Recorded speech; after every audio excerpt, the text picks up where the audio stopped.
ನಟ ದರ್ಶನ್ ಅವರು ರೇಣುಕಾಸ್ವಾಮಿ ಕೊಲೆ ಕೇಸ್ನಲ್ಲಿ ಎರಡನೇ ಬಾರಿಗೆ ಜೈಲು ಸೇರಿ 2.5 ತಿಂಗಳೇ ಕಳೆದಿದೆ. ಆಗಸ್ಟ್ 14ರಂದು ದರ್ಶನ್ ಜೈಲು ಸೇರಿದ್ರು. ಸದ್ಯ ಅವರು ಬೆಂಗಳೂರಿನ ಪರಪ್ಪನ ಅಗ್ರಹಾರ ಜೈಲಿನಲ್ಲಿ ಇದ್ದಾರೆ. ಅವರು 2.5 ತಿಂಗಳಲ್ಲಿ ಬರೋಬ್ಬರಿ 13 ಕೆಜಿ ದೇಹದ ತೂಕವನ್ನ ಕಳೆದುಕೊಂಡಿದ್ದಾರೆ ಎಂದು ಸದ್ಯ ವರದಿಯಾಗಿದೆ. ದರ್ಶನ್ ಅವರು ತಮಗೆ ಬೆಡ್ಶೀಟ್ ಬೇಕು ಎಂದು ಕೋರ್ಟ್ ಮೊರೆ ಹೋಗಿದ್ರು. ತಿಂಗಳಿಗೆ ಒಮ್ಮೆ ಬೆಡ್ಶೀಟ್ ಹಾಗೂ ಬಟ್ಟೆ ನೀಡಲು ಕೋರ್ಟ್ ಅನುಮತಿ ಕೊಟ್ಟಿದೆ. ದರ್ಶನ್ ಈಗ ಹೇಗೆ ವಾಸ ಮಾಡ್ತಿದ್ದಾರೆ, ಜೈಲಿನಲ್ಲಿ ಅವರ ಪರಿಸ್ಥಿತಿ ಹೇಗಿದೆ ಎಂಬುದರ ಬಗ್ಗೆ ಸದ್ಯ ಮಾಹಿತಿ ಲಭ್ಯವಾಗಿದೆ. ದರ್ಶನ್ ಅವರು ಸದ್ಯ ಕ್ವಾರಂಟೈನ್ ಸೆಲ್ನಲ್ಲಿ ಇದ್ದಾರೆ. ದರ್ಶನ್ ಜೊತೆ ಇದೇ ಪ್ರಕರಣದ ಆರೋಪಿಗಳಾದ ಅನು, ಜಗದೀಶ್, ಪ್ರದೋಷ್, ನಾಗರಾಜ್ ಹಾಗೂ ಲಕ್ಷ್ಮಣ್ ಇದ್ದಾರೆ. ಈ ಸೆಲ್ನಲ್ಲಿ ಯಾವುದೇ ಟಿವಿ ಇಲ್ಲ. ಸೆಲ್ಗೆ ಭದ್ರತಾ ದೃಷ್ಟಿಯಿಂದ 2 ಕ್ಯಾಮೆರಾ ಅಳವಡಿಕೆ ಮಾಡಲಾಗಿದೆ.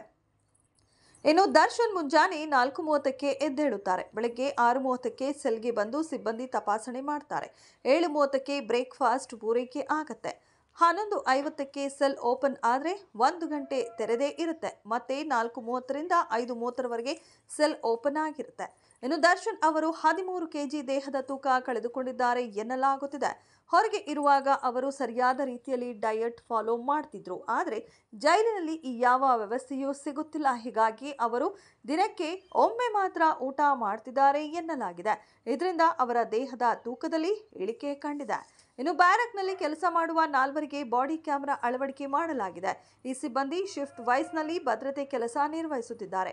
ಶಿಫ್ಟ್ ಮುಗಿಯುವವರೆಗೂ ಬಾಡಿ ಕ್ಯಾಮೆರಾ ಕಾರ್ಯನಿರ್ವಹಿಸಬೇಕು. ಶಿಫ್ಟ್ ಮುಗಿದ ಬಳಿಕ ರೆಕಾರ್ಡ್ ಆದ ವಿಡಿಯೋ ಅಪ್ಲೋಡ್ ಮಾಡಬೇಕು ಎಂಬ ಕಠಿಣ ನಿಯಮ ಇದೆ. ಓದಿನ ಬಗ್ಗೆ ದರ್ಶನ್ಗೆ ಆಸಕ್ತಿ ಮೂಡಿದೆ. ದಿನಪತ್ರಿಕೆ ಹಾಗೂ ಶಿವನ ಪುಸ್ತಕವನ್ನ ದರ್ಶನ್ ಓದುತ್ತಿದ್ದಾರೆ. ರವಿ ಬೆಳಗೆರೆ ಬರೆದ ಅಮ್ಮ ಸಿಕ್ಕಿದ್ಲು ಪುಸ್ತಕವನ್ನ ಸಹ ಓದುತ್ತಿದ್ದಾರೆ. ಇದೆಷ್ಟು ಈ ಹೊತ್ತಿನ ಸುದ್ದಿ. ಮತ್ತಷ್ಟು ಸುದ್ದಿಗಳಿಗಾಗಿ ನೋಡ್ತಾ ಇರಿ ಸಿರಿ ಟಿವಿ.